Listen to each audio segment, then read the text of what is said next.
नाशिकमधील शिवनिका संस्थान आणि त्याचा मालक आणि चालक अशोक कुमार खरात याच्या संपत्तीमध्ये अवघ्या 8 वर्षात 74 पटीने वाढ झाली। 2017 आणि 18 मध्ये त्याच्या संस्थेची मालमत्ता फक्त 4,67,000 रुपये इतकी होती।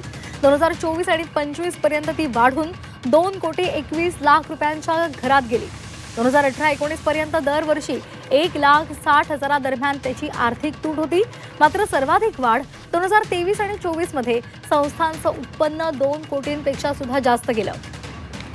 गेल्या 2 वर्षांमध्ये मोठ्या प्रमाणात त्याची संपत्ती वाढलेली आहे।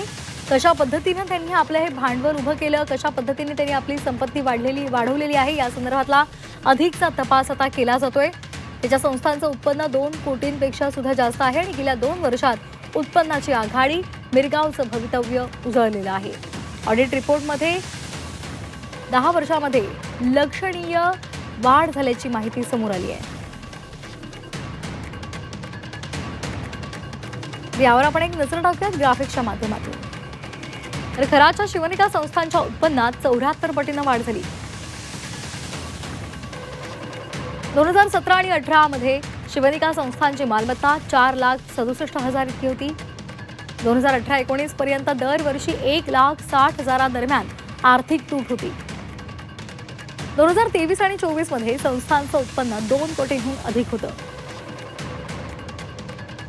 2024 आणि 25 मध्ये 2,21,00,000 रुपये इतकी संपत्ती झाली।